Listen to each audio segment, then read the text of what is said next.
Yo, yo, yo.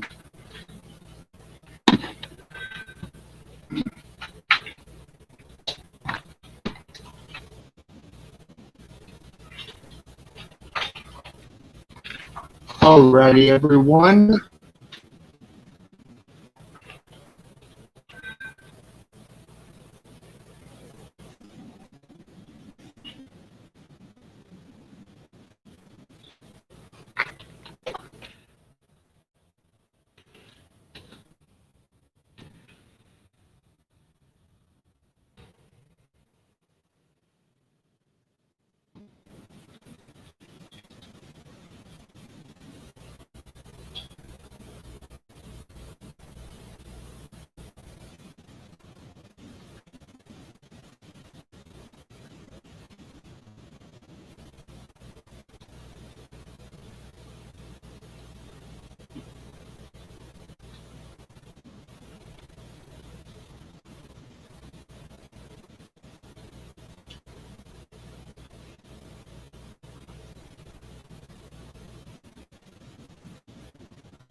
Alrighty.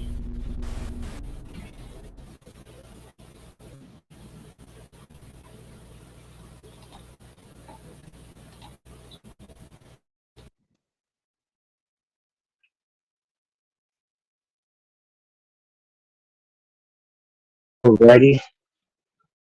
So,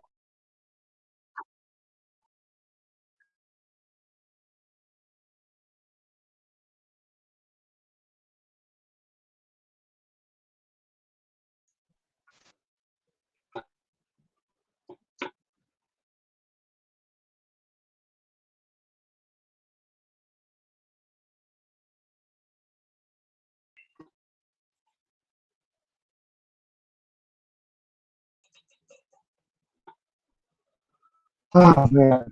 So, how's everyone doing out there? So, today is going to be a continuation of yesterday's talk on Star Wars. This is the Geek Show. Welcome in, everyone.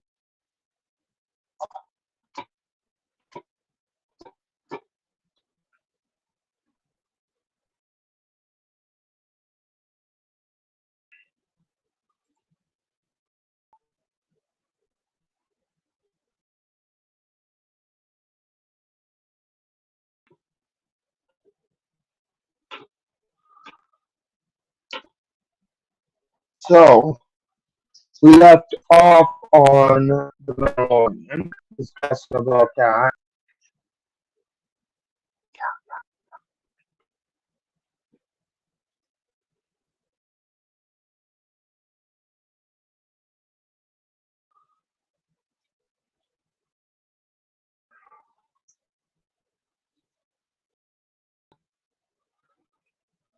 Okay, we were getting ready to start talking about the music part and so like that, the history and so like on the music regarding the Mandalorian.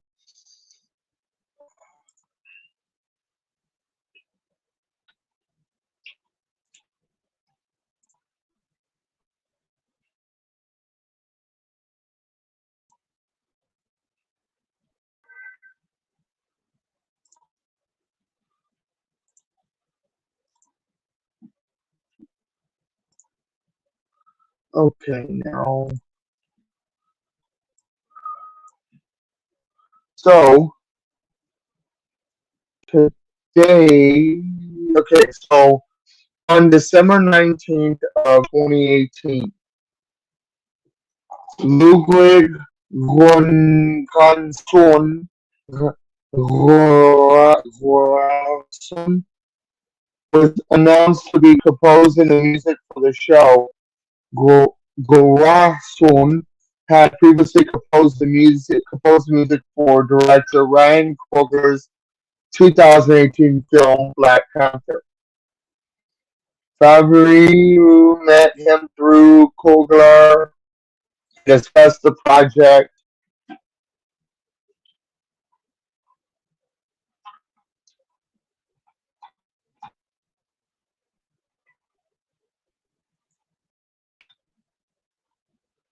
discussed the project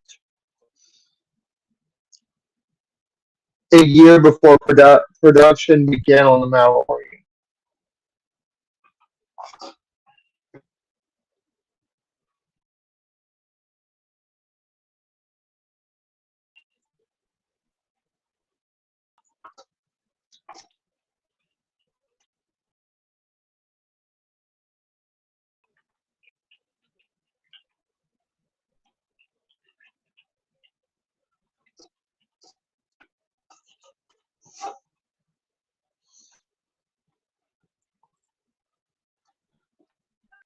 As Ferrer told Los Angeles Times,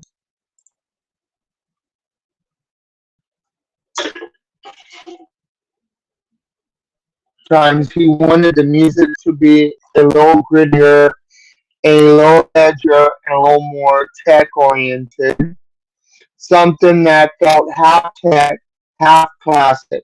Goranson took his initial inspiration from a nature hike, going from an organic sound that made heavy use of wood instruments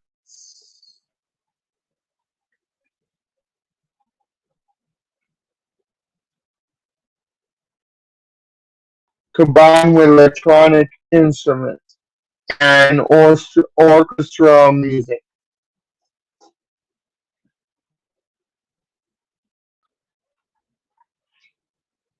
The first season soundtrack was released in a limited 8 LP set, produced exclusively by MondoShop.com. Gorson also wrote the music for the second season of the show. The soundtrack of the first 4 episodes of the second season were released digitally on November 20th, 2020. The soundtrack of the last 4 episodes of the second season were released digitally on December 18th, 2020.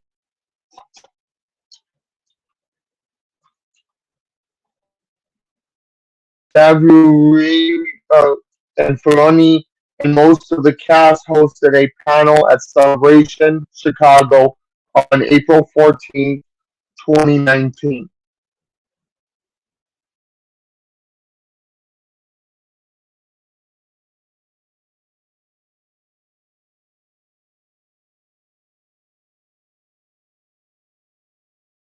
Where the first footage premiered exclusively to fans in attendance. A few days later, the cast appeared on Good Morning America. On August 23rd, 2019, The Mandalorian's first trailer was released at the D23 Expo in Anaheim at a panel consisting of Favreau,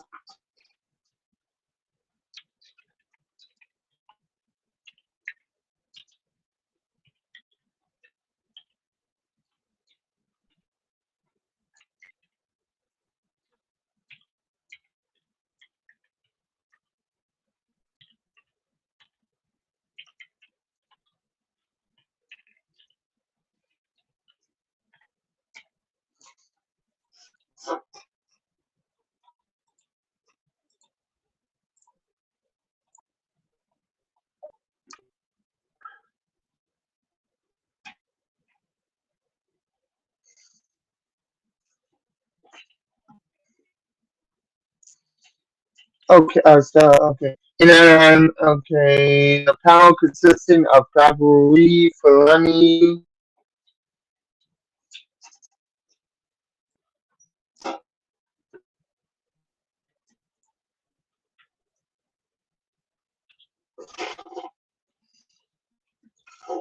and cast members Pasquale, Kirono, Weathers, and Waiatati, and Mina Win.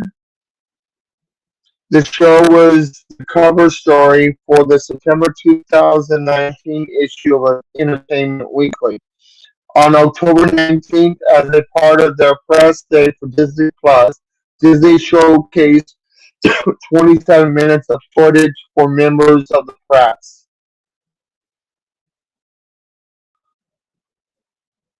A second and final trailer was released on October 28, 2019. The series debuted on November 13th. A premiere was held at Hollywood's El Capitan Theater. Three episodes were screened at the event, and the cast and crew participated in a Q&A live stream.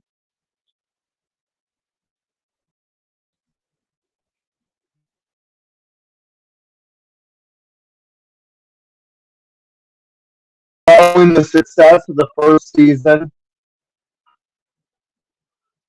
hey Leon, thank you for the hype. I really appreciate that. Welcome in, welcome in.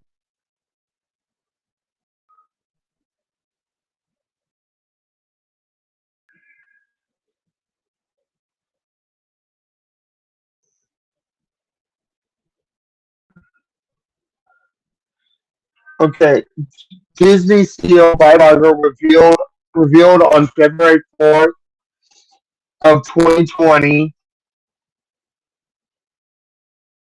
that the second season would premiere on Disney Plus in October 2020. He also suggested that characters may be introduced to the show that will receive their own spin-offs. According to Alan Horn, the CCO of Walt Disney Company, if the series proves to be a success, there's a possibility of film adaptation for other Disney Plus or a releasing on October 30th or theatrical release. On September 2nd, 2020, it was announced that the second season for the show would be releasing on October 30th, 2020. The show was featured in the October 2020 issue of Entertainment Weekly. Spin-off series Book of Boba Fett premiered on December 29th, 2021, and featured several characters that appeared in The Mandalorian after the events of the second season.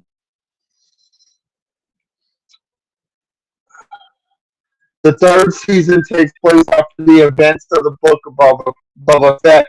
During this celebration in Anaheim in 2022, it was announced that the season will premiere in February of 2023, and exclusive teasers was shown.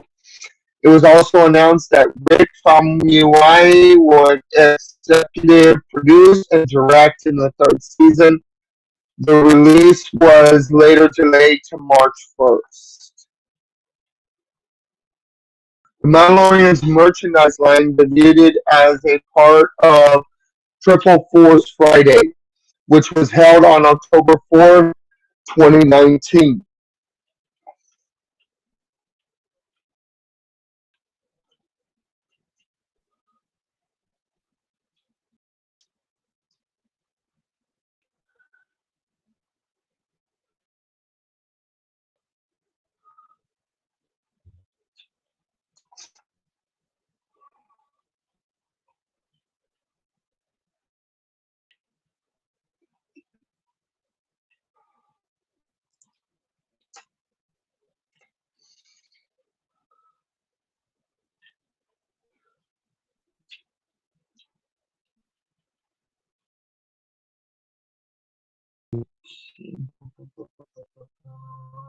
Oh yeah.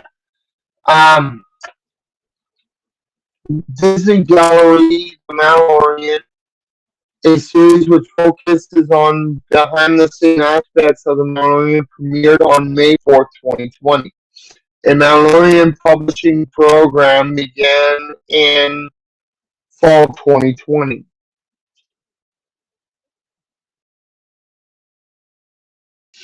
On September 21st, 2020, Lucasfilms announced the Mando Mondays marketing campaign, in which new Mandalorian merchandise will be available each Monday, beginning on October 26th through December 27th.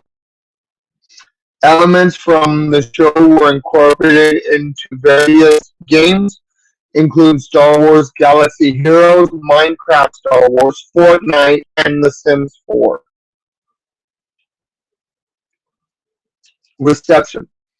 The series was one of the most watched series in 2019.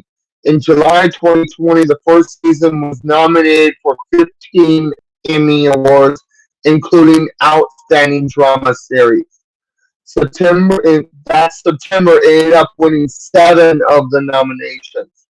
In February of 2021, the second season was nominated for a Global Globe for Best Television Drama Series Drama. In July 2020, the second season was nominated for 24 Emmy Awards. That September ended up winning 7 of the nominations. So, gotta catch 'em all. Pokemon. We got a Pokemon alert. Pokemon alert. Come on in and catch it. Come in and catch it.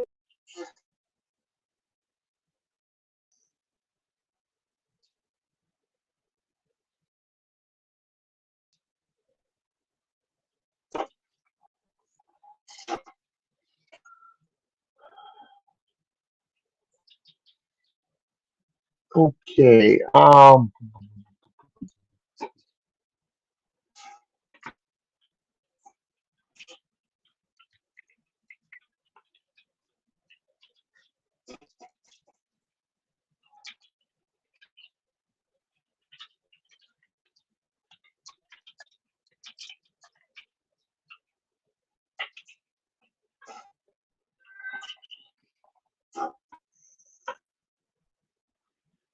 Alright.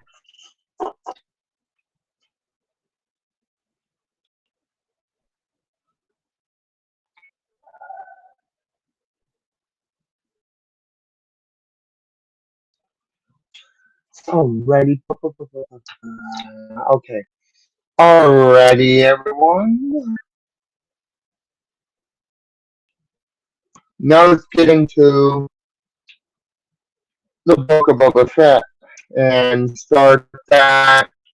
And just to let you guys know that I'm going to be now, pretty much since now I work from home, I'll be able to start streaming daily. So just keep an eye out for that. I'll be doing these series on a daily basis. I'll be either doing it here on Twitch or strictly onto live on my YouTube. But majority of the time, it will be going to both. So keep an eye out for that.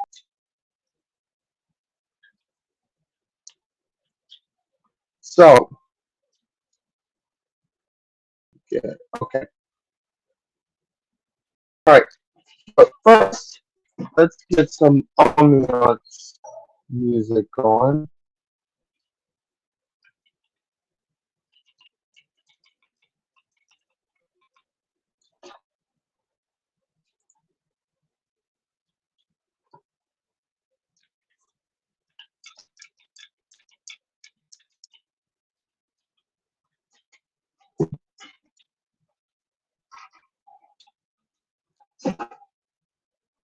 Alrighty. All right. The Book of Boba Fett is a live-action television series that focuses on the character of Boba Fett, who is the son of Jango Fett. Its first episode was released on December 29, 2021. It was first teased with both its title and release window in the post-credits sequence of the season 2 finale of The Mandalorian.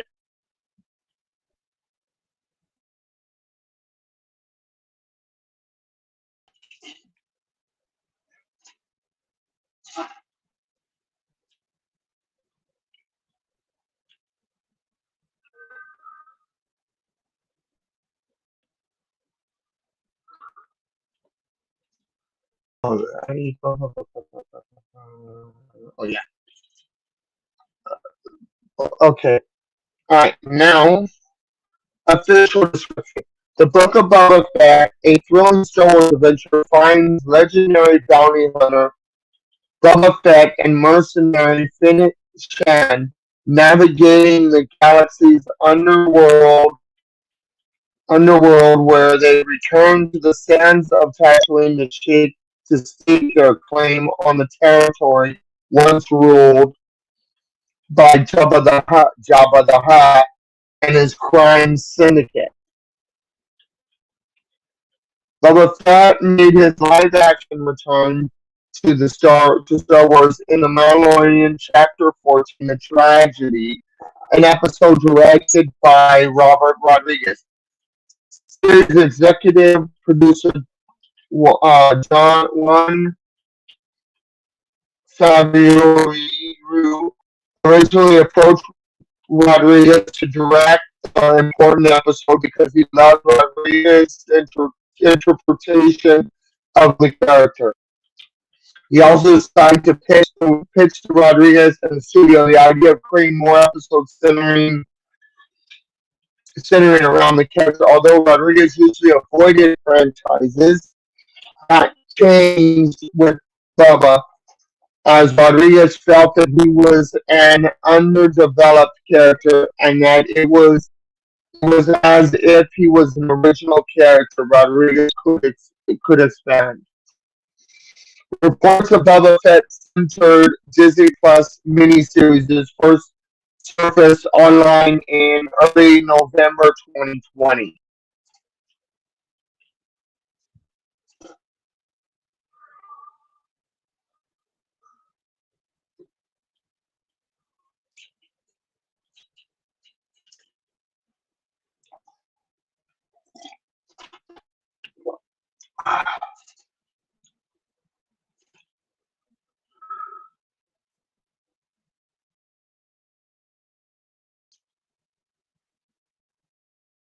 The, the report also mentioned that the series filming had begun. On December 10, 2020, Kathleen Kennedy teased that the next chapter of The Mandalorian would arrive on Christmas of 2022, though many fans would say this would be the third season of The Mandalorian. Chapter 16, The Rescue, the season 2 finale, released on December 18th, 2020. Teased that the Book of Boba Fett would be the show to arrive in that time frame instead. The following Monday, show producer Juan Favreau appeared on Good Morning America on the ABC television network. He clarified that the two were separate shows, with the Book of Boba Fett arriving first. A StarWars.com post later that day reiterated this and stated that The Mandalorian Season 3 would go on to production in 2021. Filming officially wrapped on June 8th, 2021, and the series was still in post-production as of September of that year. Alright, the music. On September 22, 2021, it was reported that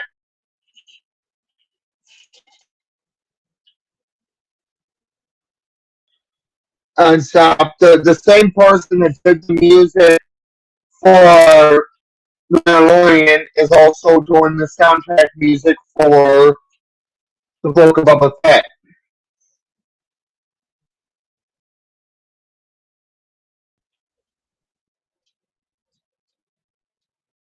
The same person composed music themes, including the title theme. But the show is scored by Joseph Shirley.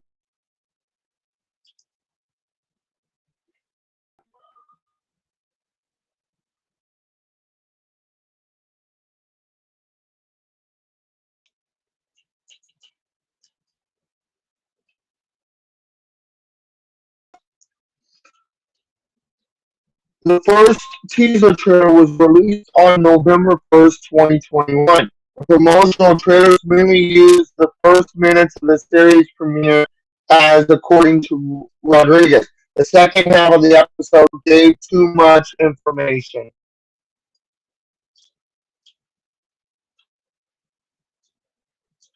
Okay, the Disney Gallery, the Book of Boba Fett, a special which focused on behind-the-scenes aspects of the Book of Boba Fett, premiered on May 4th, 2022. And one thing, if you look at with the whole Book of Boba Fett and the Mandalorian, you probably have noticed there was a lot of going back and forth between the both within most series about where the characters bounce back and forth.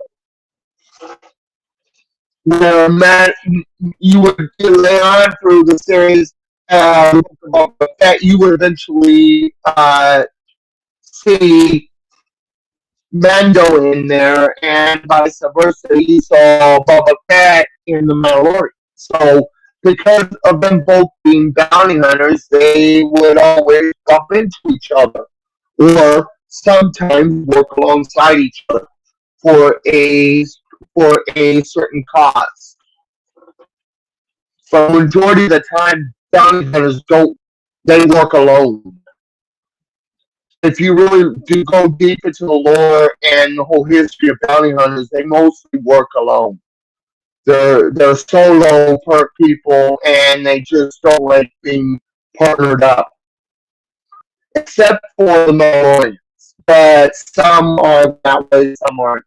But it's just the mindset of a bounty hunter. They prefer working solo and on their own. But if it push came to shove, they would team up with another bounty hunter. But yeah, that's pretty much as how this thing and stuff. But anyone that's watching right now, if you have any suggestions or ideas, me to what to continue uh, talking about, or continue on within my weekly series and stuff like that, just drop me a whisper, put it in the chat, or drop me a DM with some ideas and stuff, because I'm willing to do the research and the study and everything like that, so I have the proper facts for the right stream, the right topic you want me to discuss in one of my shows. And I'll also bring it into the podcast too, that topic that you mentioned, my viewers here. So, just to state stuff, this week, one of the random days this week will be the podcast. I'm still working really on we're going to discuss later what day we should do the podcast this week. This coming week and stuff. So watch out for that. Um, so alrighty, let's go and talk about the next series that recently came out. Not that long ago.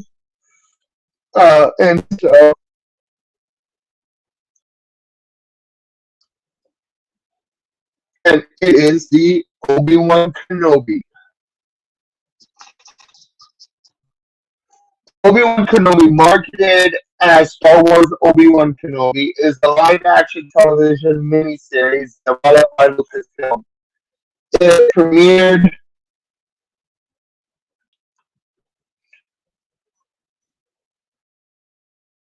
It premiered on Disney Plus on May 26, 2022. The series featured Ewan McGregor and Hayden Christensen reprising their roles from the Star Wars prequel trilogy, respectively Obi-Wan Kenobi and Darth Vader. It takes place 10 years after Star Wars Episode 3, Revenge of the Sith. So, like saying that this is a series talking about what happened with Obi-Wan Kenobi and his journey after that. But the storyline and the time frame and the stuff that happens in that series is what happened after episode 3 ended. So you see the continuation of why a lot of the other remaining Jedi that survived Order 66, why they also went into hiding. Mostly is because there were these people going and some hunting down the rest of the Jedi that did not because of Order 66. And there was these special hunters that were sent out to find the Jedi because they know how to find them because they're also force sensitive, but they were and some of but they weren't sick, they weren't Jedi, they were like right in the middle. But they were force sensitive, so they were in tune on how to find the missing Jedi. They were called Scuba uh, I can't pronounce it right. But you'll know what I'm talking about if you have seen the series, especially the first episode showcases them because they were still trying to hunt down Obi-Wan Kenobi.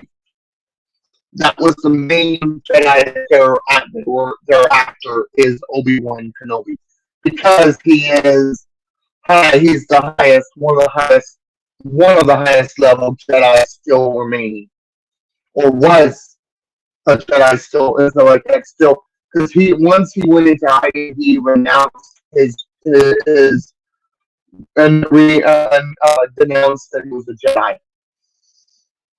It's the same way Yoda did to denounce that they were a Jedi.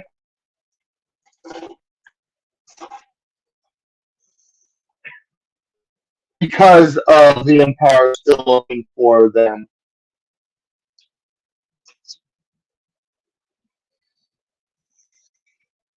Okay, back to what I was saying and some of the information I was gathering.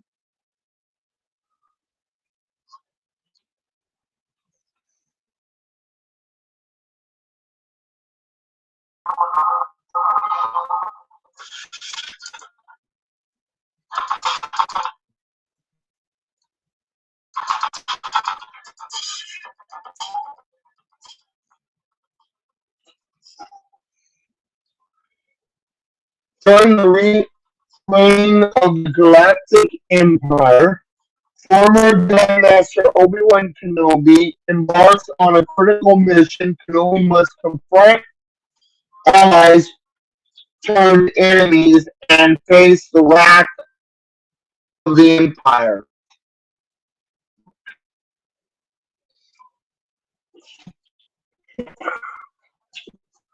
It wasn't always going to be a series, not intentionally. When we first started talking about that wasn't really in the cards, but everything changed so much so quickly. It really exciting that it is now. I'm really into the idea to be able to tell the story over several hours instead of just one hit. I think it's going to be quite cool uh, Ewan McGregor on how the series evolved from a film. He was very excited and also helped in the backgrounds and stuff of the series. He was very for it, very for it. In 2013, news was released that the Walt Disney Company, Lucasfilm Ltd. brand was developing several theatrical pictures separate from the core episodic Star Wars saga,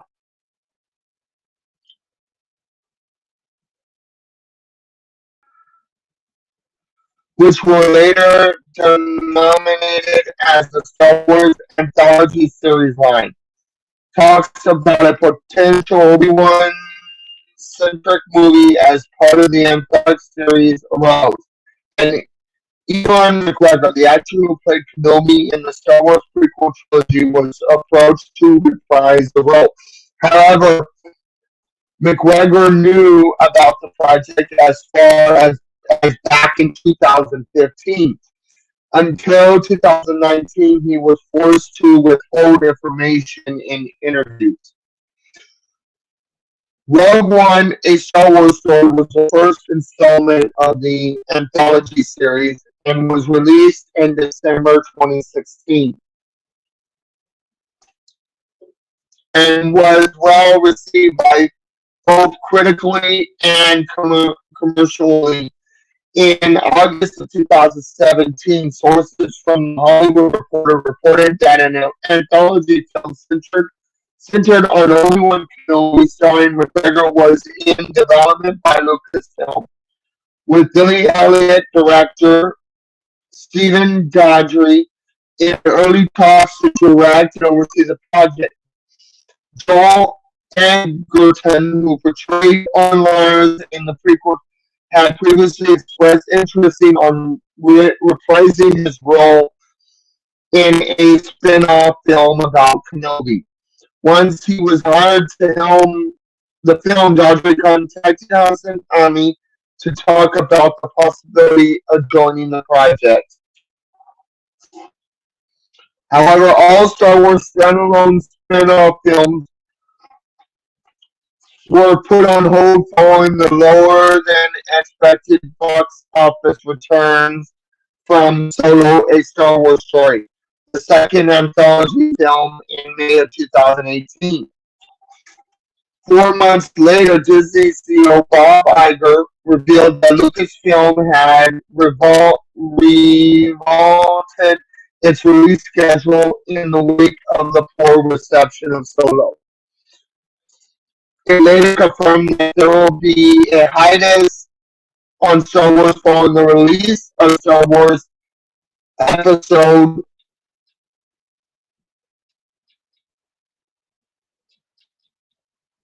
9, yeah, 9, The Rise of Skywalker, until 2022.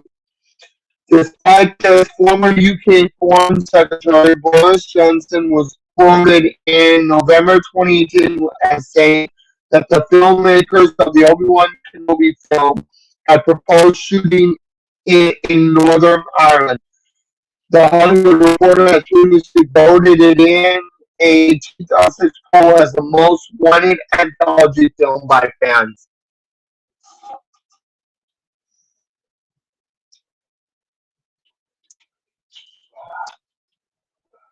And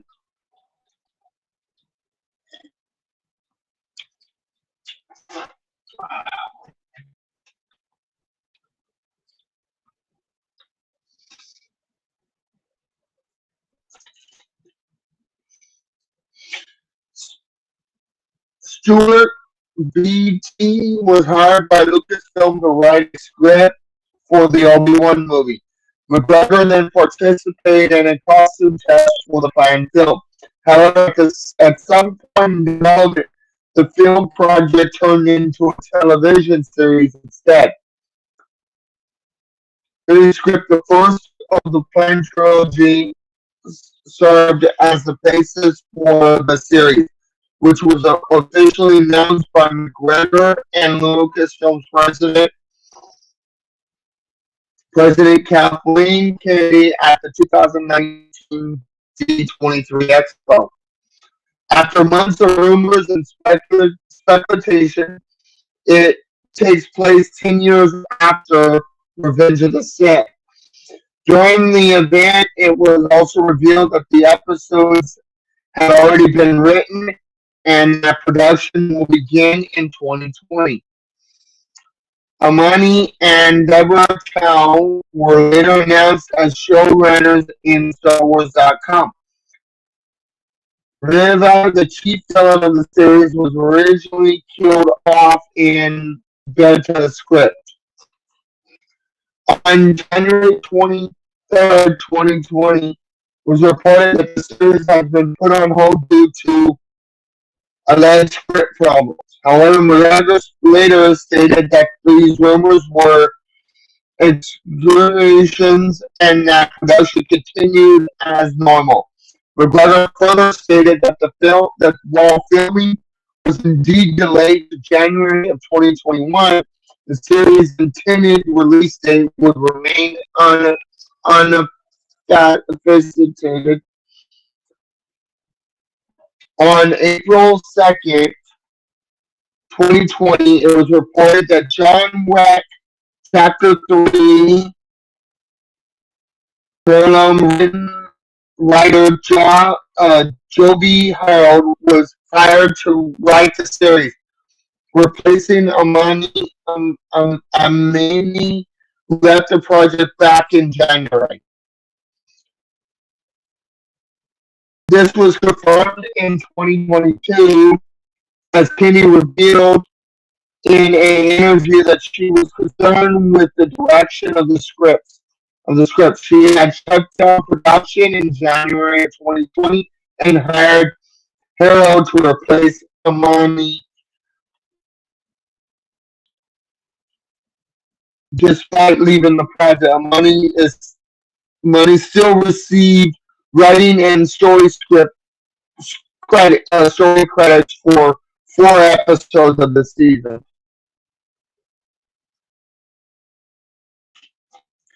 In April 2020, French press release reported that the series was scheduled to debut in 2020. In September 2020, McGregor expected the show to begin filming in spring of 2021.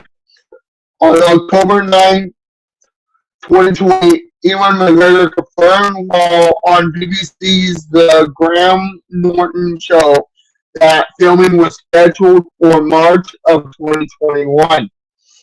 On December 10th, 2020, more news on the series broke, including confirmation that the series would be taking place in 9 BPY and an announcement that Hayden Christensen would reprise his role as Darth Vader for the series. The series logo was also revealed.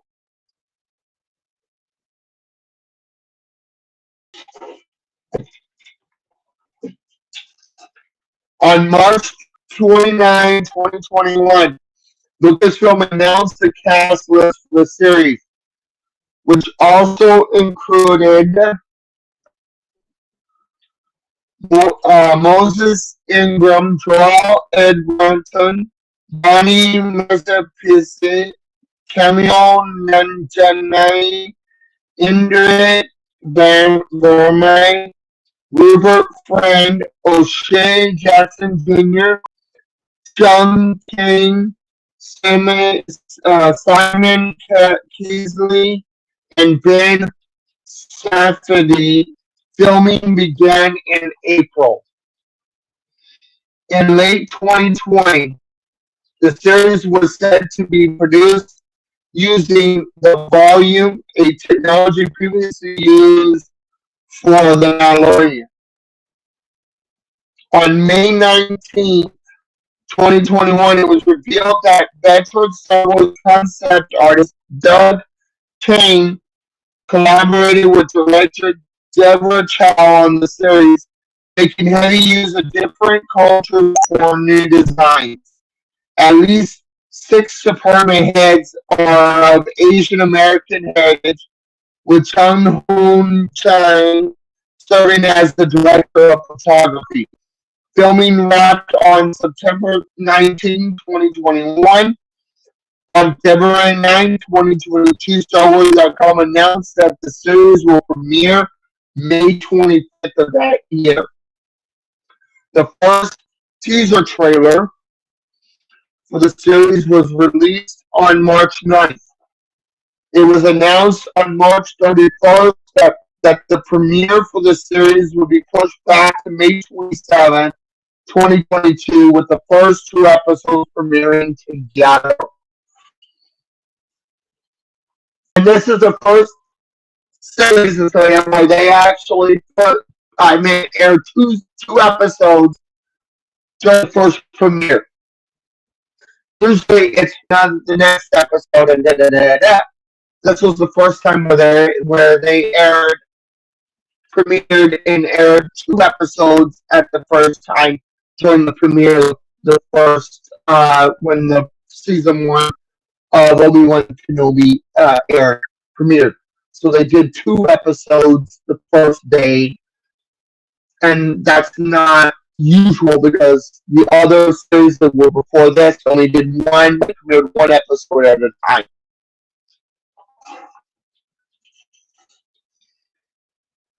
Okay, this time John Williams comes back and does the soundtrack. John Williams has returned to the Star Wars universe to do more of the music.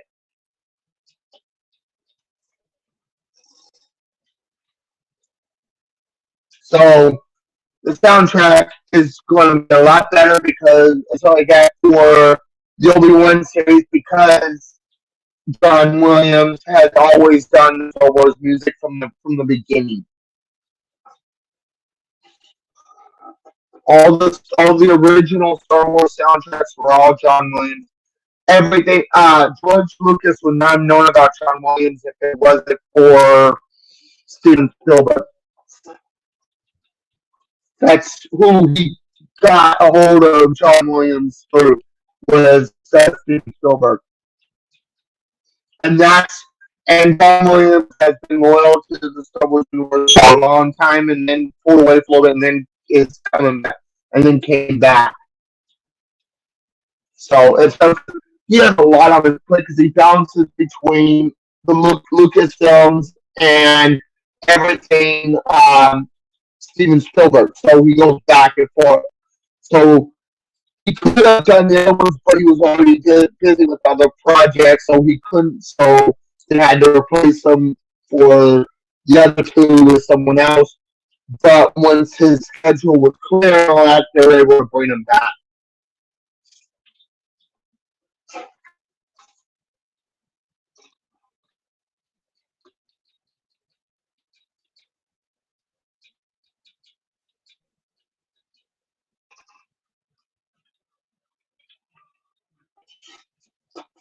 And stuff. So hmm.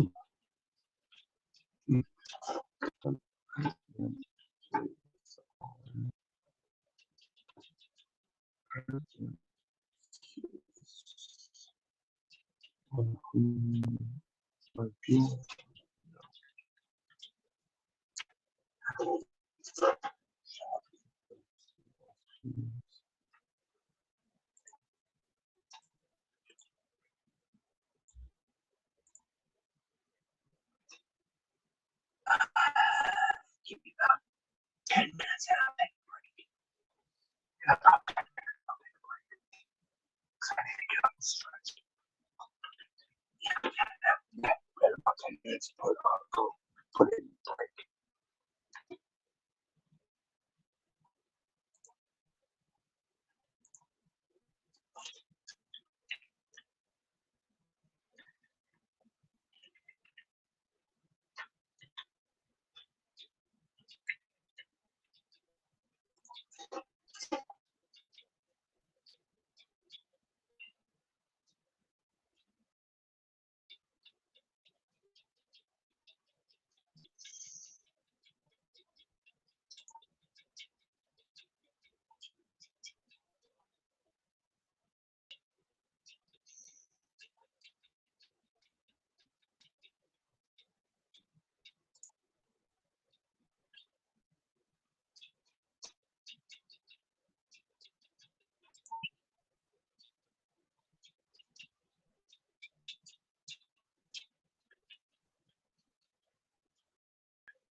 Alrighty.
Alrighty. So,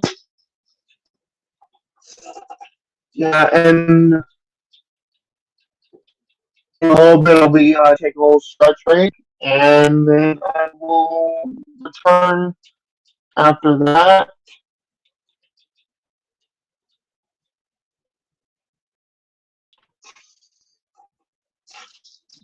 So, give me a moment here.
Alright, I am back.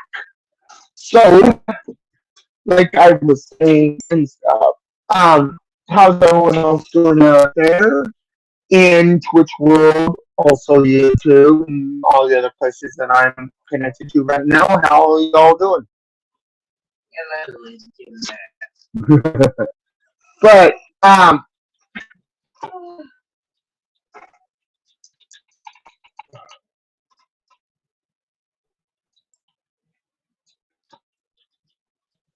alrighty.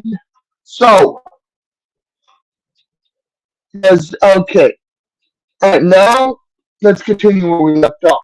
So, okay. So, done with that. So, okay. I'm trying to think here. What else to talk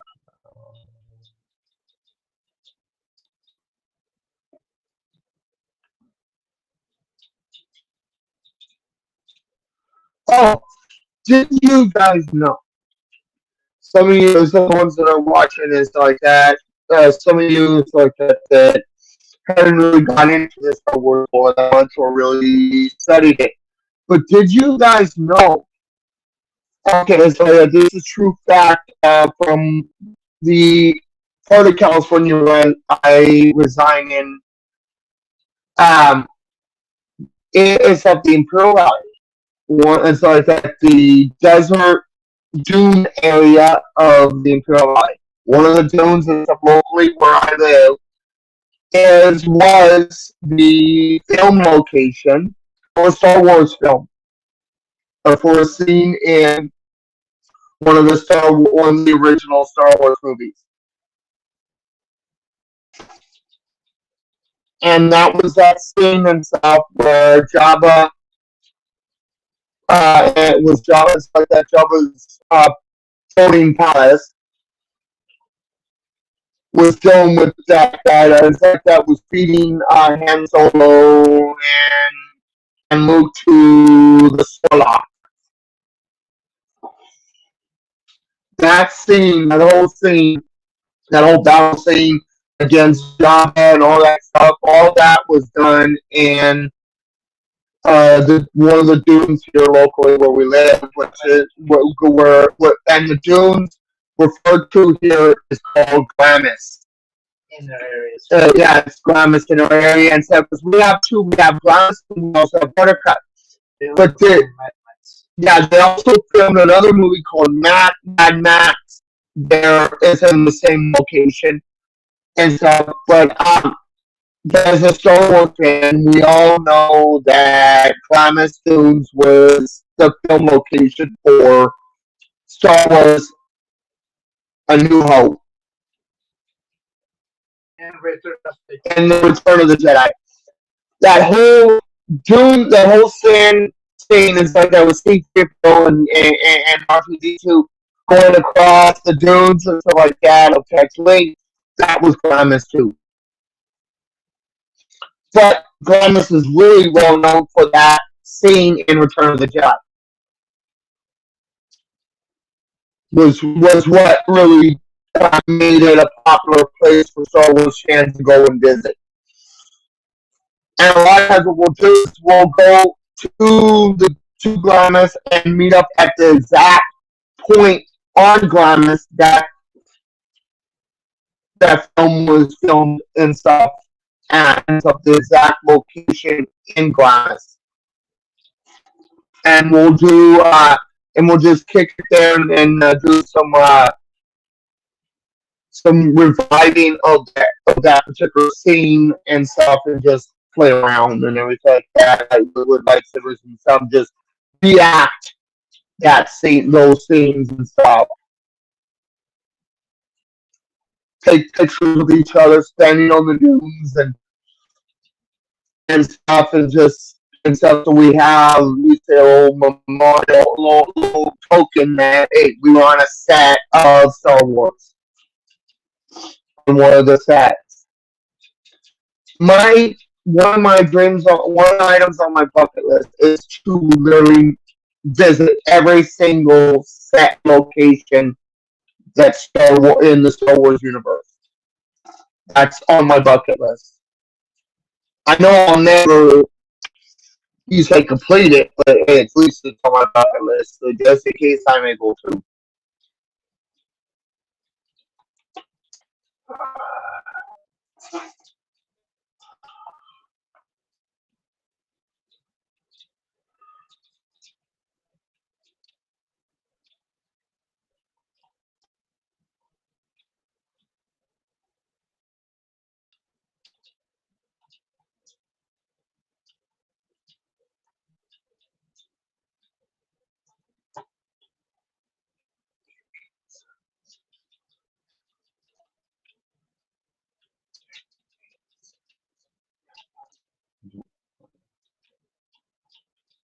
Oh,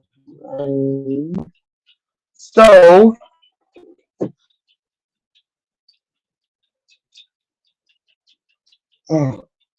okay, you don't mind me.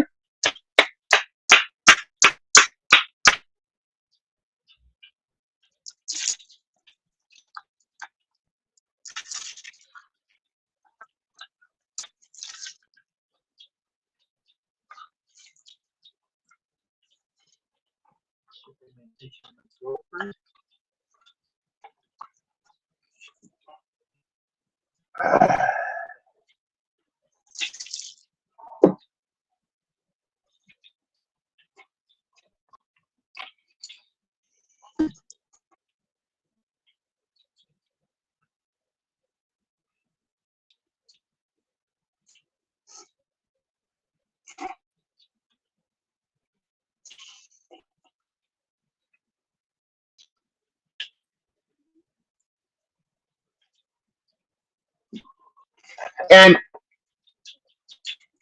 one of the one of the reasons behind George Lucas and like that, choosing Glamis, sand dunes and stuff like that, for film and especially that particular scene is Glamis is one of the biggest dunes, sand dune area throughout the whole U.S. It's the biggest.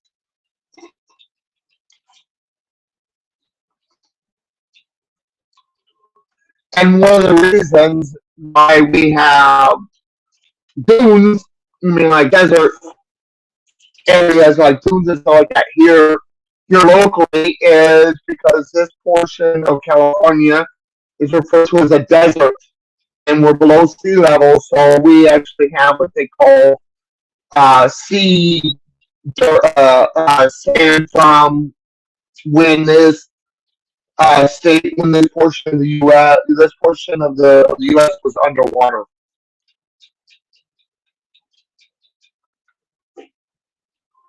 a long time ago, and so like that. So that's why we have a big huge dune area, which is technically and stuff like that. The sand areas like that that was the you see what they refer to as the ocean floor.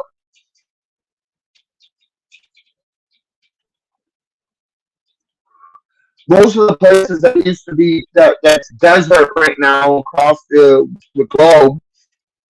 The reason why is if you look carefully at that particular sand, that is ocean ground and everything like that, ocean floor sand that came from the ocean floor. When majority of before the continents were developed and everything, this whole planet was just water.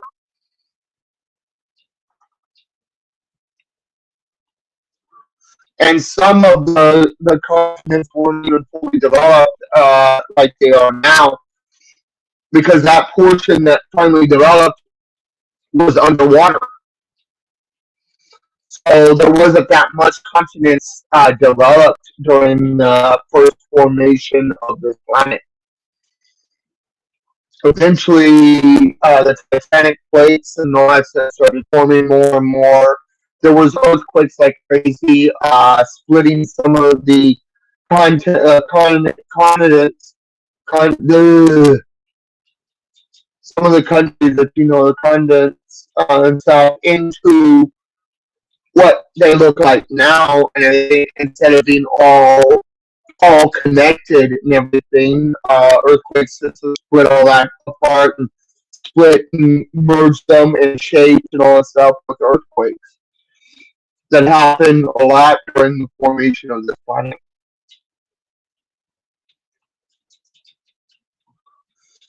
But yeah, like I said earlier, do we have any suggestions for future topics for some of my Geek Show episodes? Drop me a line.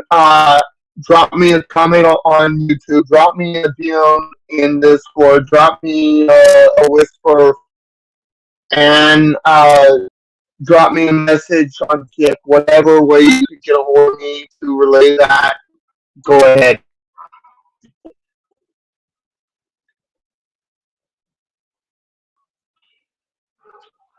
But yeah, other than that, what three overall Star Wars films would you consider your top three? And I'm talking about stuff like that from episode one all the way to nine. Which three out of those would you consider your top three?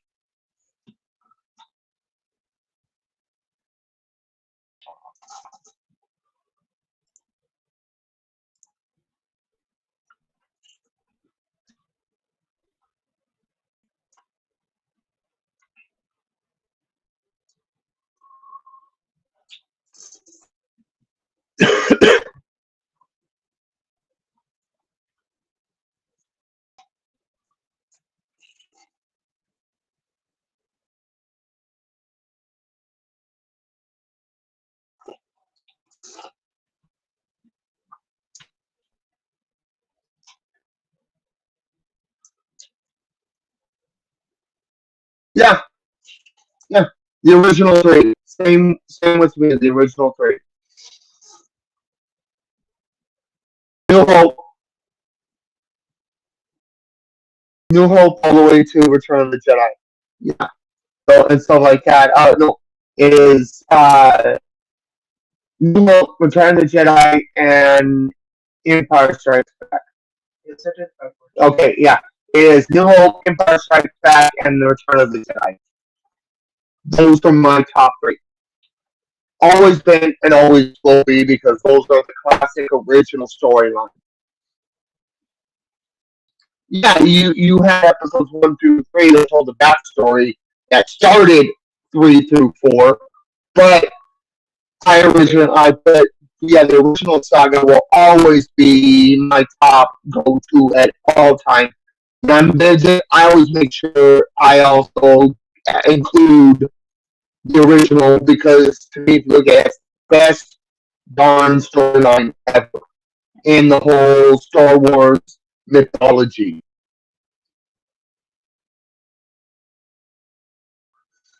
If you want to go in more depth, get your hands on the books. They even go in more depth than the films did. But I didn't really care much about 7, 8, and 9. I didn't really care much about it because it was just copy and paste BS. It was okay, but it was just copy and paste BS. Because they were trying to make Ray be like the next Luke Skywalker, and it's just, come on. Like, storyline was good, it's just script wise, they just copy and paste in New Hope and just put a new title to it. Especially episode 7. 8 was good, was really good, really intense, and 9 was too, because you finally understood Ray and who she was related to and all that. That you got her backstory within episode 8 and 9, but still, it was still screen copy and paste of 3, 4, and 5. It was like they just started over with 3, 4, and 5 and just called them something different. And I don't know why Lucasfilms and Disney want to classify 7 through 9 as part of the Skywalker series. But they're not really. If you look really depth into the story, they're not really. Actually, no. If you go to Wikipedia, it states 1 through 9. The original was the first four, but if you want to know about the whole Skywalker, it's 1 through 6. Yeah, but the reason why they include that is because of Luke still being in 7 through 9. So that's why it's still considered the Skywalker series. Under the original. Yeah, under the writings of George Lucas, no. They're not considered the Skywalker series under his writing, his mindset, no. To me, a good Skywalker series is the Obi-Wan Kenobi TV series. That I would consider part of the Skywalker series.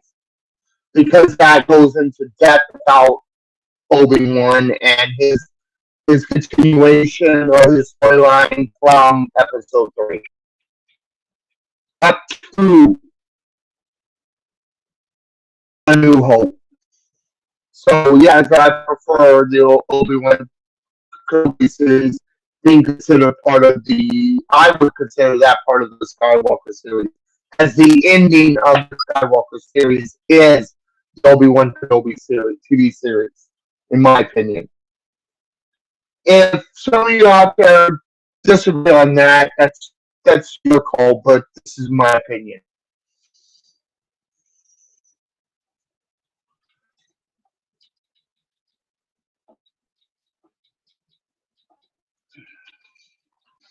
But other than that,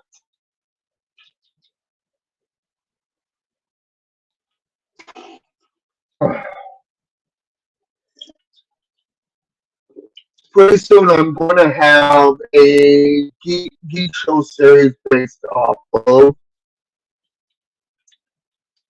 Harry Potter. So that's coming in the late future because I'm still doing my research on that and gathering my facts and information. So once I do, then I will start that series.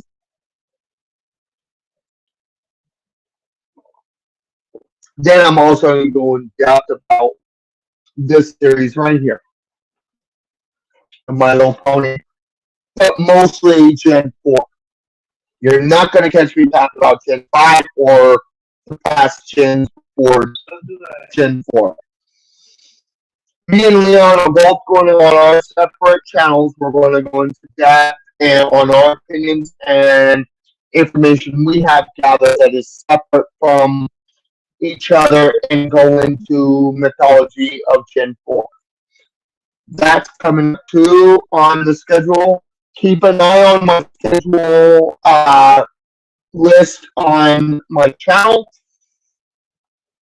And also keep an eye out for postings on Twitter and Facebook when I will start new series for my Geek Show and also for the Geek Bros. Pretty soon, within 2 more years, we're going to be changing the brand of our podcast. But that is in the next in about 2 years. Then we're going to be changing the brand of Geek Bros to something else, to that changing that name.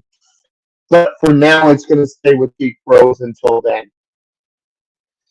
And that's another thing that I will discuss more on in my channel, and Leon will discuss more on the decision of the name brand on his. And then we'll go into a historical story of our podcast, and then go into new series from there once we do the new brand change. Plus, there'll be merch coming soon on either of our merch store or on a particular merch store regarding our podcast merch that's coming up within the next year or so. But we'll update the merch logo and all that once we change the name brand. But for now, we'll have merch for both brands of the podcast, so that's coming soon. But That was an idea I had to make more money for us is have podcast money. So I will be sitting down with my co-host on designing both of us together, coming together and designing the look for the merch. So if you guys have any idea of what items we should particularly design on in our merch store, let us know. Plus, within the next year, we're also going to have an in-house um, merch store. Mm, Yeah. Oh, if you guys have noticed the shirt that I'm wearing right now, it is specially designed by my co-host of the podcast, Leon 082284. And I got my hands on it directly from his merch store. So you guys are welcome to check that out. Um, and stuff. So if you guys are interested, I could hook you guys up with a link to his store, or you guys could grab the link once you guys have popped into one of his streams and everything like that, because the link will show up there and stuff. So we're in the process and stuff. Pretty soon, I'm going to be having running some more of his merch stuff to represent his merch, and also be also getting my hands on some of my own and showing that off too. So watch out for that and stuff. So yeah, I don't know what else to try to think here. But yeah, trying to think of what else to talk. I think I talked about most of what I need to. Oh yeah.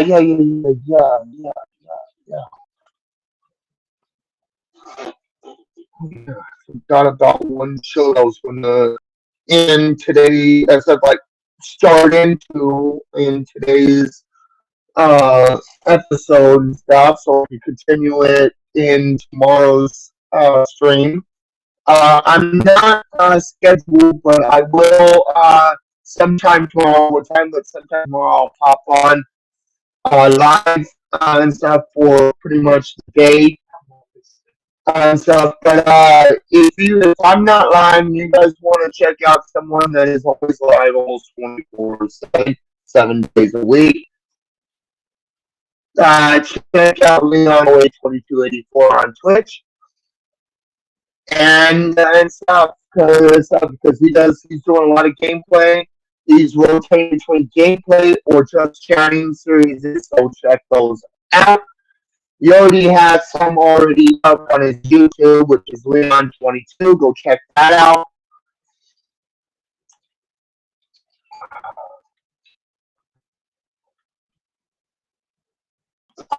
There we go. The most newest TV series is Andor.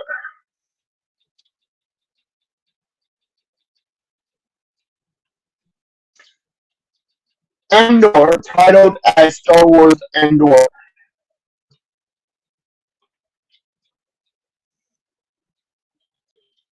On Disney Plus, an American television series developed by Lucasfilms. It currently airs on Disney Plus, Disney's online streaming service. The series is a spy thriller starring Diego Luna reprising his role as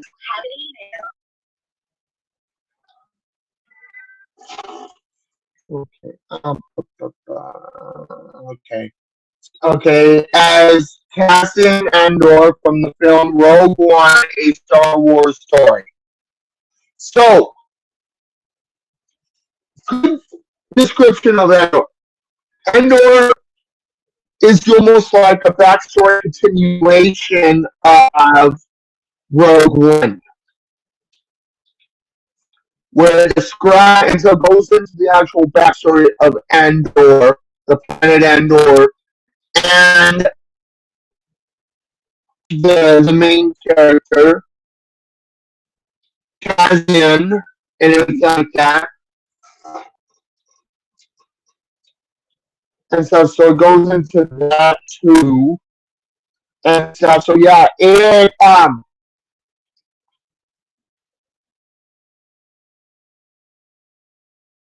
so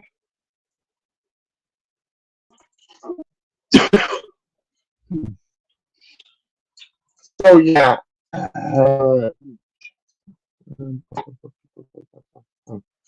Okay. Uh,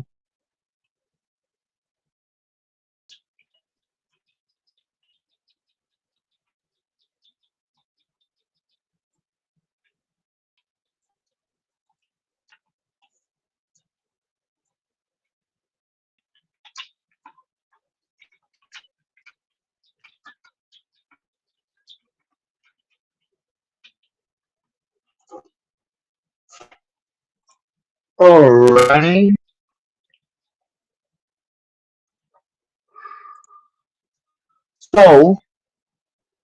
So yeah.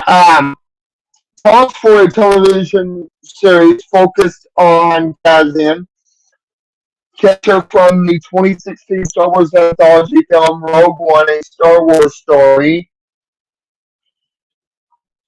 South began before the anthology film was released, though Luna had doubts that it would happen. In February of 2018, Disney CEO Iger revealed that a few Star Wars live-action series were in development for Disney's streaming service.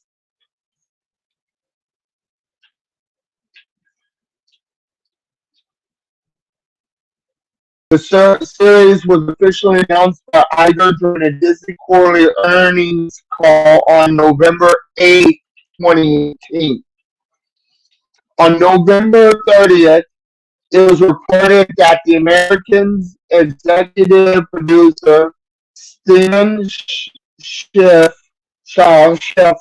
was tapped to serve as showrunner, while Moana writer Jared Bush was revealed to have originated the project by writing a plot script and a series title.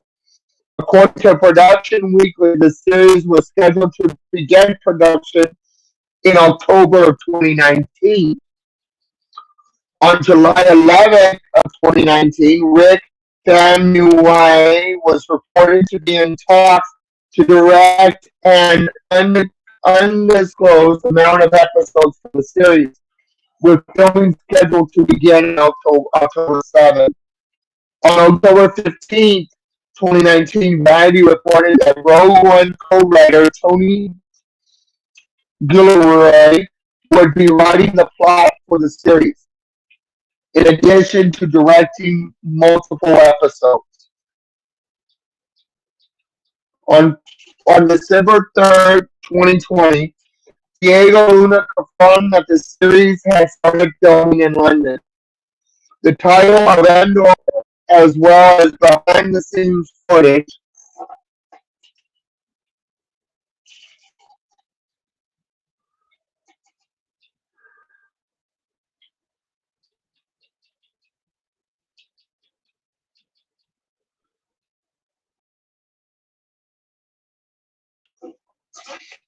Okay, okay. Uh, Footage was unveiled on December 10th, 2020, at a Disney's investor meeting. Filming began in late November 2020, although Ted Yick was initially announced to play K2S0 in the series. He later classified in January of 2021 that while production was underway, he was not going to appear in the first season. He did, however, expect to be brought into the fold in the later seasons. The showrunners opted for partial procedural environments, with scenes being shot at Pinewood Studios and on location. One scene was shot at Pitchtree, Scotland. Filming wrapped in September 2021. On May 26, 2022, Lucasfilm released a teaser trailer for the Andor series at Star Wars Celebration Anaheim 2022. The studio also announced that the series will premiere with two episodes on Disney Plus on August 31st, 2022. On August 1st, Lucasfilm released an official trailer and announced that the release date had been pushed back to September 21st, 2022, with three episode premiere. So,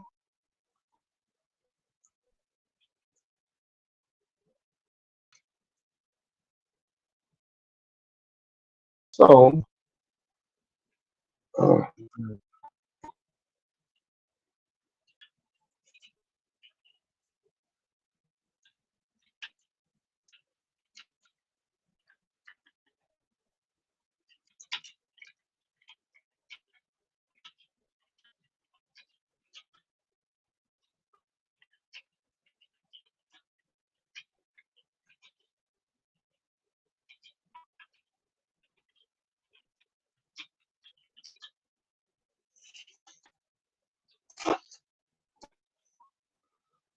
okay.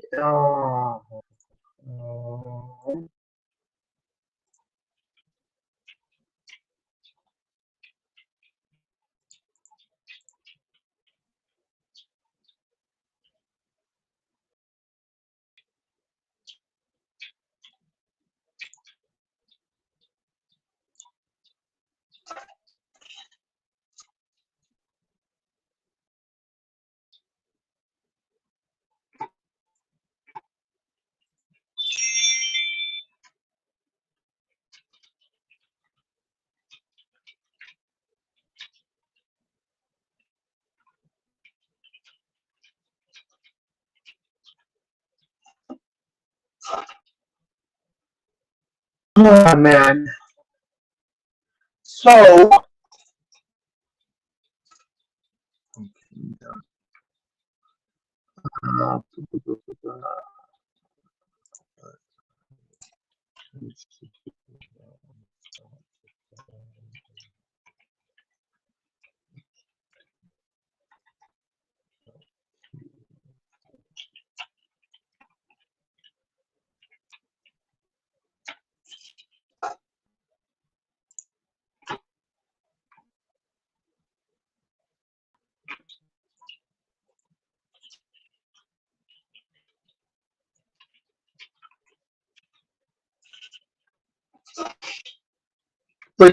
uh,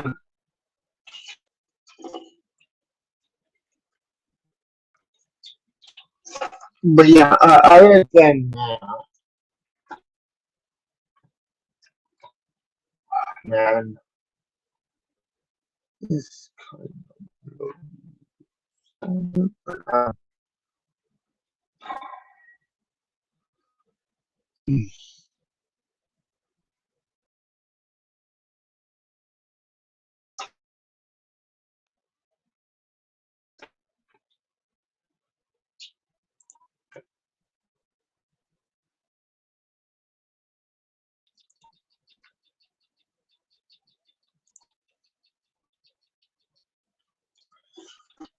uh, but yeah, okay.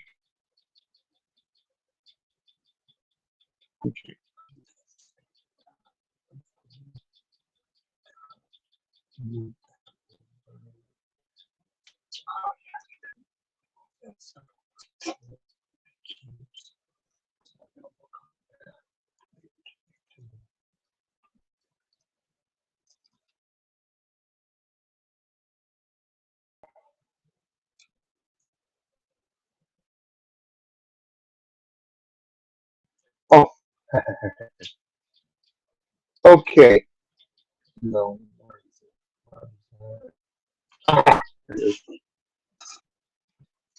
Alright.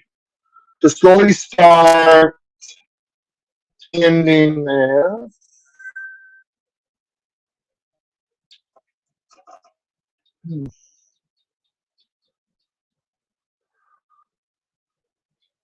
I'm going to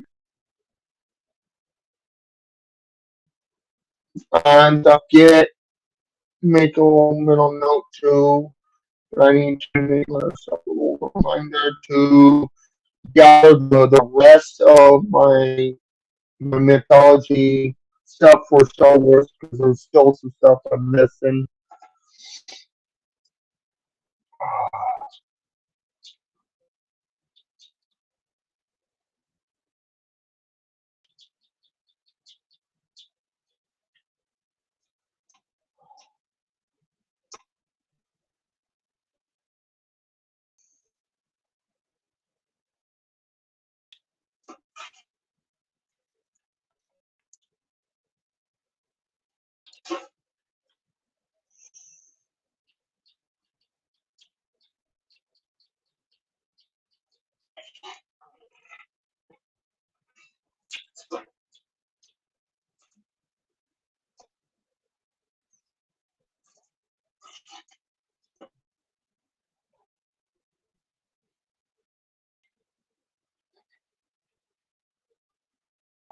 That's right. I have that.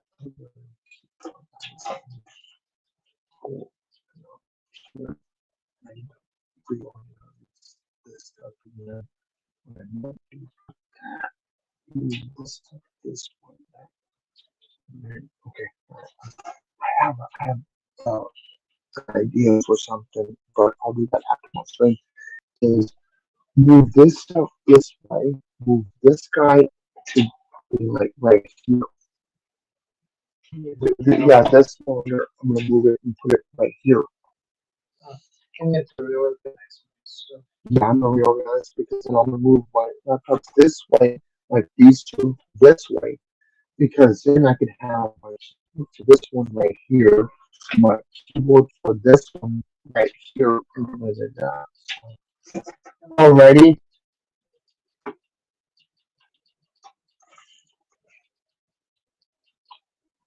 because then I'll have all people have the room for the rest of the equipment that we're getting. the Um, microphone?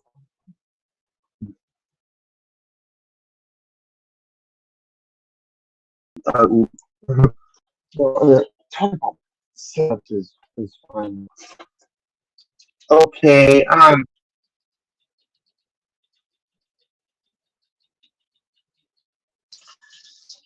yeah, don't forget I have channel points. You guys are welcome to redeem them to engage me on stream and stuff like that. And I will be adding more stuff to it for my next streams.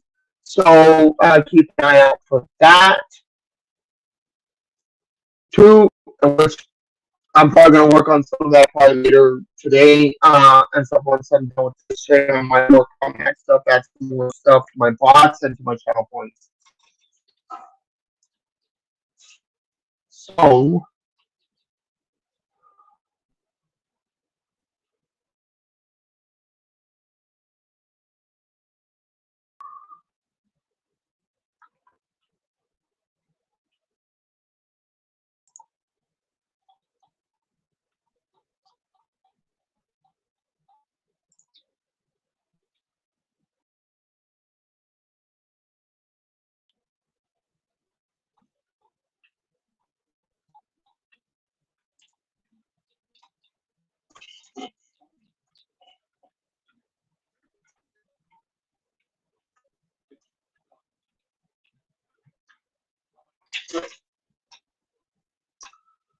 yeah, I'm gonna be right back. I'm gonna go grab some more coffee and I'll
Yo, yo. Alrighty, I am back.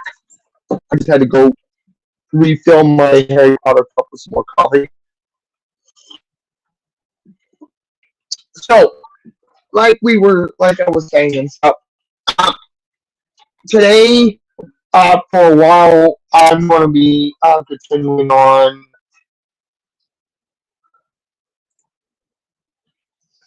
I'm going to be continuing on with my talk on.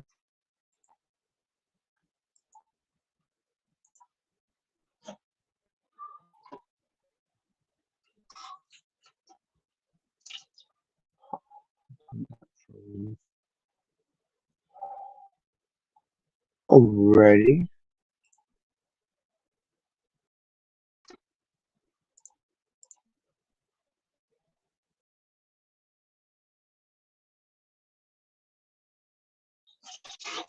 Oh, man.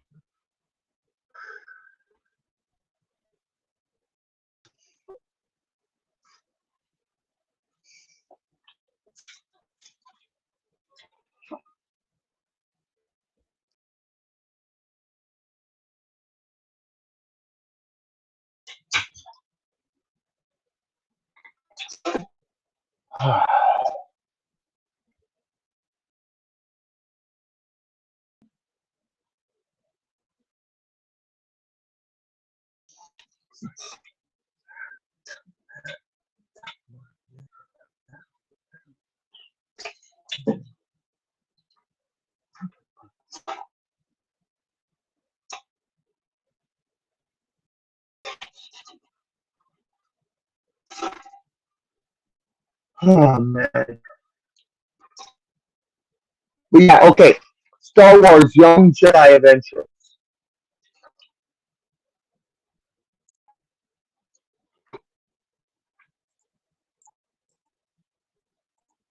Uh, okay.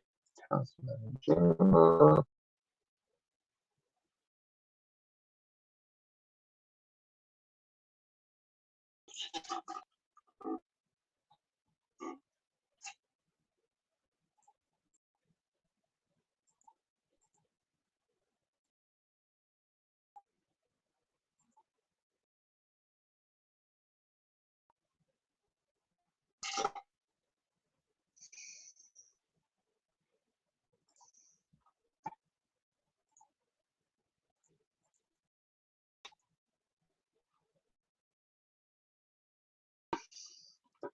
Alrighty.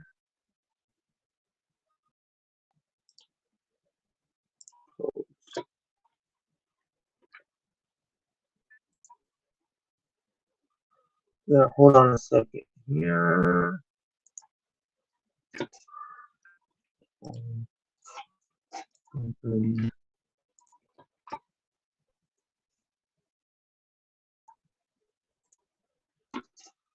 Alrighty.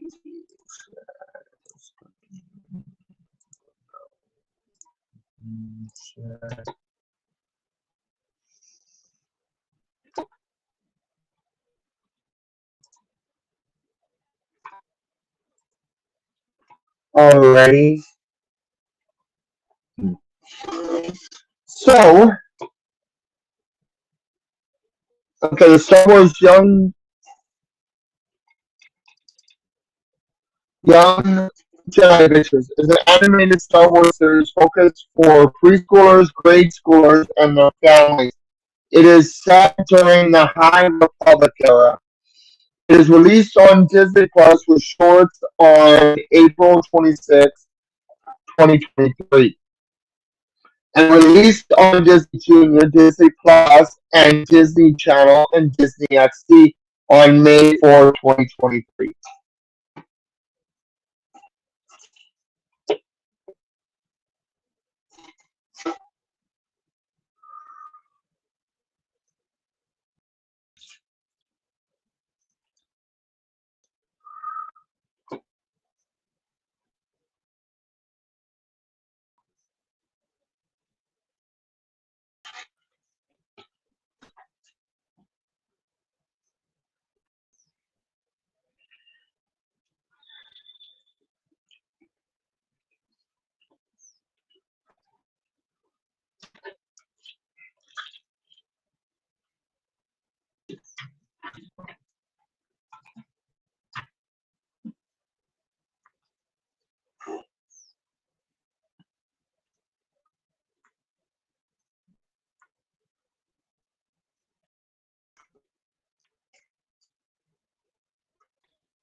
Alrighty.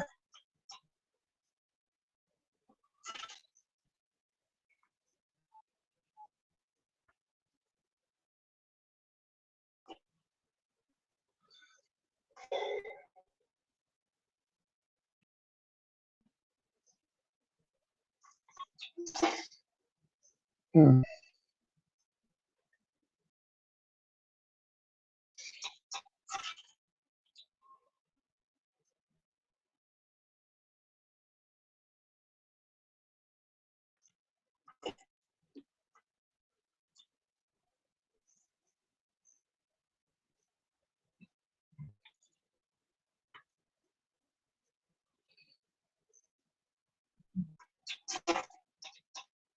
Alrighty. So, set during the High Republic era, the animated series follows Jedi younglings as they study the ways of the Force, explore the galaxy, and help citizens and creatures in need, and learn valuable skills needed to become Jedi all along the way. On May 27th of 2022, during Celebration Anaheim, the series was announced. It was set during the High Republic era and would focus on a group of Jedi younglings training to be Jedi Knights. The Young Jedi Adventures would be the first animated series aimed at preschoolers, early grade schoolers, and their families. On on February 9th of 2023, General Avery Jr., Jack on Field,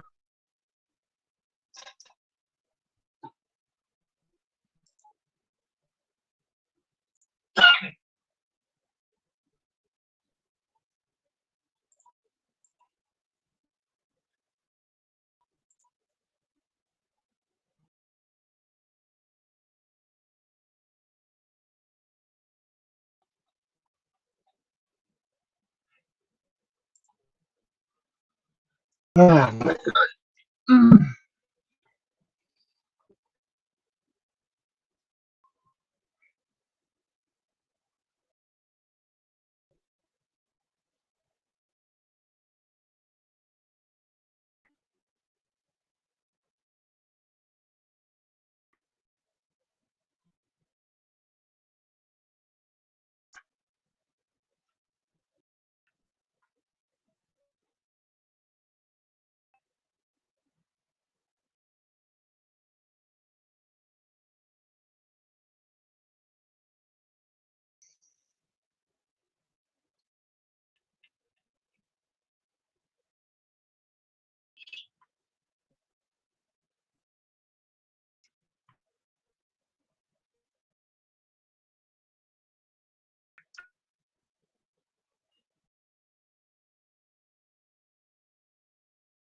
alrighty.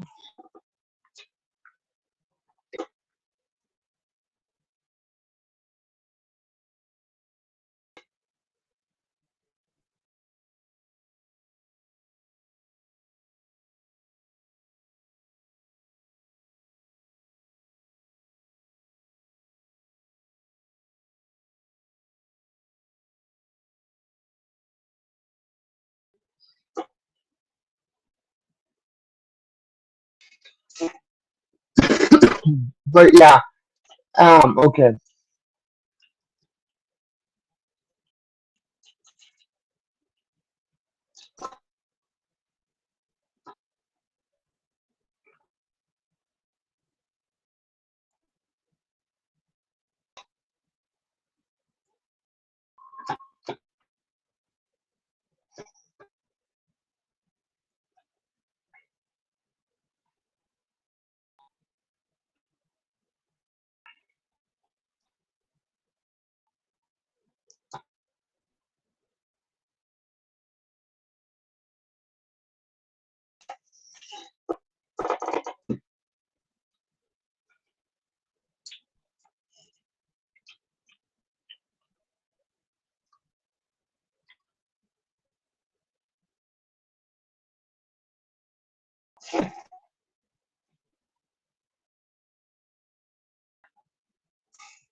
Good question. Just don't get it. The person I'm supposed to be asking to, I'm already starting to ping on why this is his second thing. Okay, yeah.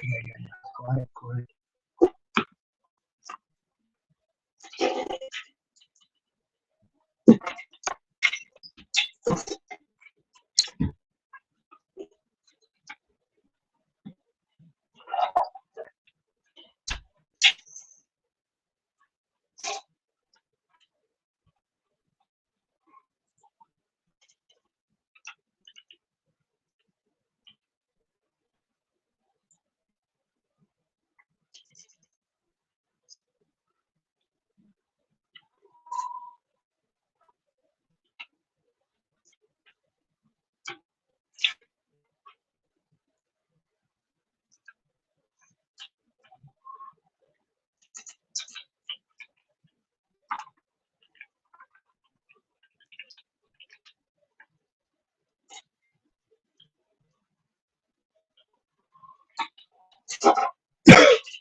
Okay, okay, executive producers were James Ray, Jacqueline Lopez, and Josh Rimes.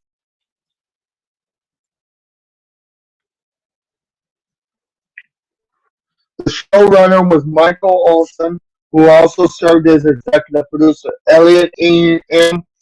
Bour served as co-producer and supervising director. Other producers include Vinnie Hodgson,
Okay.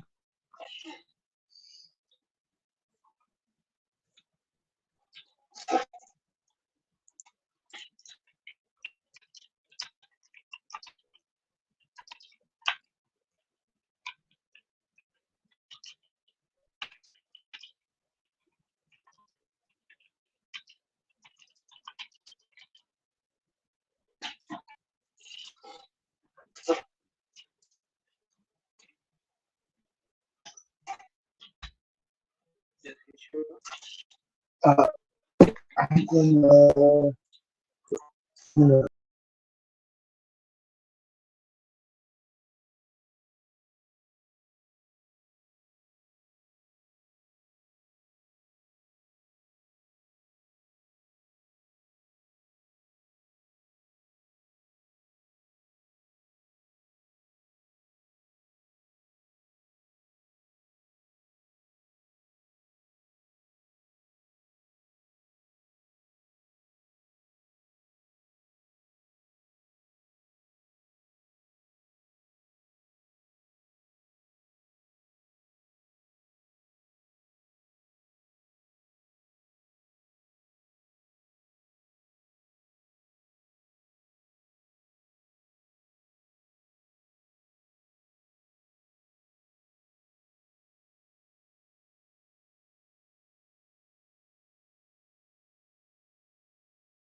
uh, to get back to what I was saying and stuff was promotional image description. The script description several characters included Yoda, Kaya Brightstar, and Nash Durango was unveiled at the D23 Expo 2022 on September 10th. Three promotional shorts were released on YouTube on March 27th, 2023. Three additional shorts were released over the following weeks leading up to April 26th, 2023. These six shorts were subsequently released on Disney Plus on April 26th. On April 18th of this year, the first two episodes of the series were screened at the Young Jedi Adventures panel at Celebration Europe.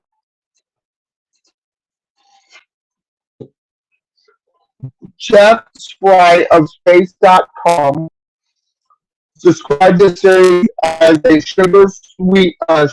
sugary sweet, vividly conjured animated series that was targeted at the preschool demographic. Irizel Ammon of Collider awarded the series with an A rating, stating that it captured the Star Wars spirit for younglings of all ages. She also praised the series for exploring new characters rather than relying on long-established characters to advance the story plot. Rick Decider described the series as a fun show and a fun introduction to Star Wars for the preschooler demographic. She also praised the television series' life lessons and action sequences. Matt Manning of Star Wars Newsnet.com praised the series for its fun action, great laughs, vibrant characters, and powerful moments that kids can latch onto. Manning also praised the series for its positive moral lessons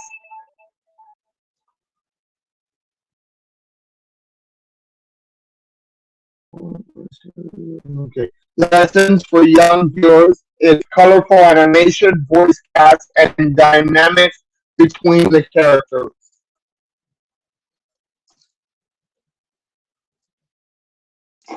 But yeah, so I did get a chance to watch this one, and I really enjoyed it. And I totally agree with the critics and stuff like that. That it's a really good, and it's even good for adults to watch it that are Star Wars nerds and fandom uh, geeks and stuff like that of the Star Wars fandom.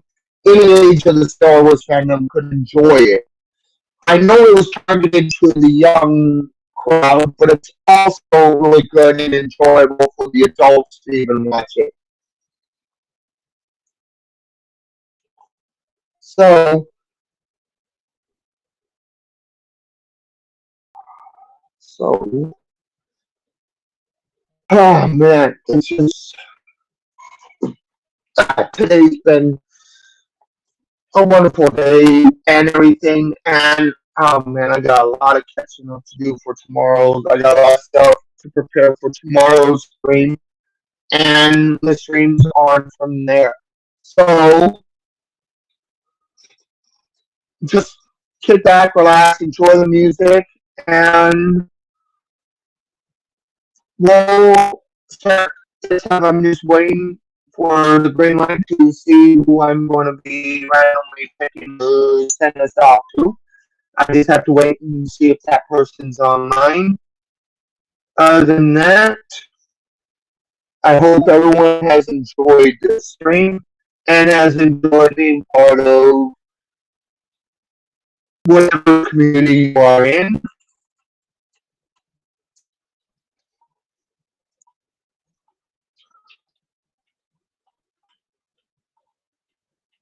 because we are all a family here on Twitch. We are a big, huge Twitch family. So,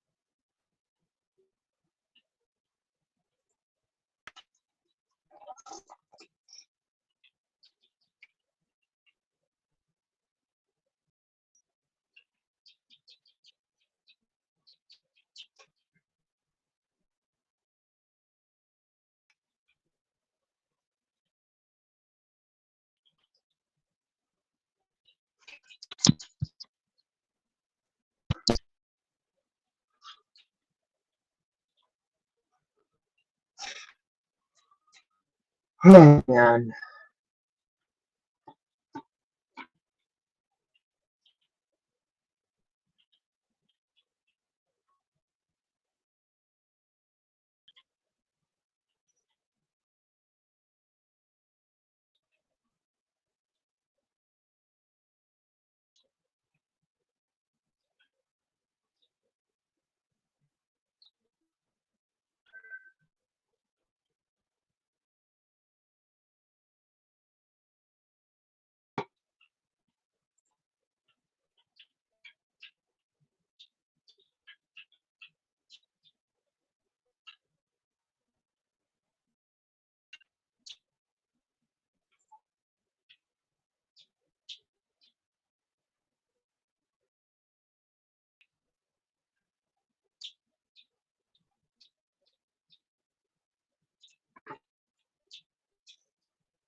Alrighty. But yeah, with itself with tomorrow's stream, and the ones after that, I am going to be doing a special event stream except tomorrow. It's going to be the same as I continuing to talk on Star Wars a lot, but it's going to be my stream to try and reach my goals. So I will be specially announcing that in itself when I drop my links and everything that it's an event stream. And I hope everyone that's watching now is able to join tomorrow and everything and stuff because tomorrow's going to be a, a special stream. So, and it's going to be a special stream for my community. So, keep an eye out for that. I'll probably go live probably at about 8 Pacific 8 a.m. Pacific Standard Time tomorrow. So, watch out for that. So, and I'll probably go in between until I can have a few breaks, but go for well, a 4 hour stream. So see you guys then. But just get back and relax and enjoy the music.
Okay, everyone.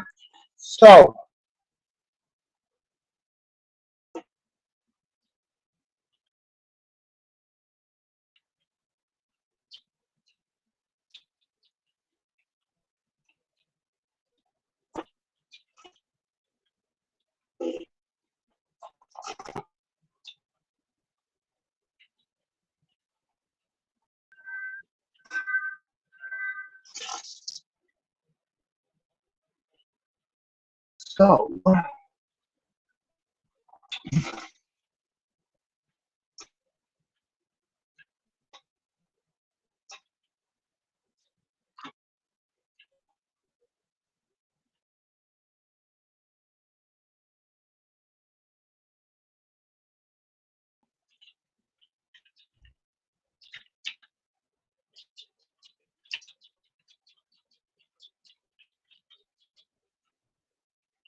so,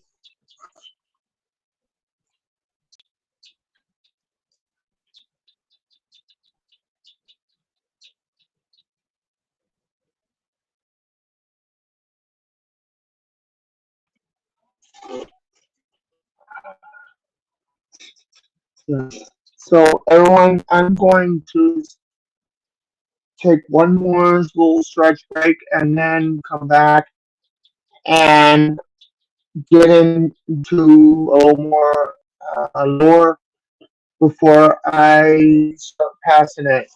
So, see you guys in the next one. I'll be right back.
Alrighty, so I am back. Sorry about that.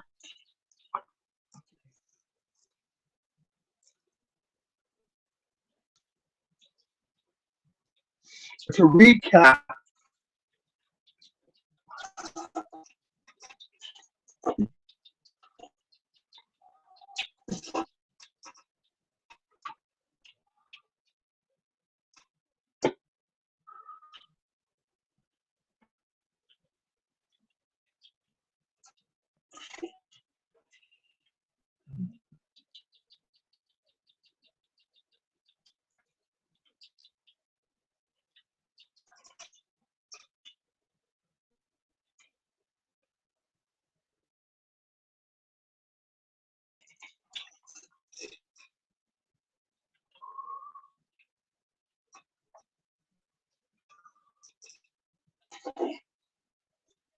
um,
A cloak. It looks like a dress from behind.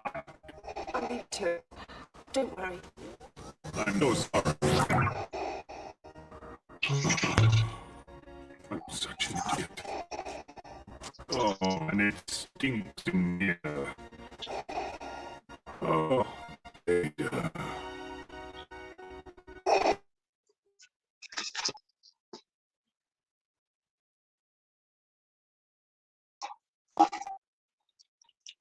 I can't get him to talk no matter what tactic I use.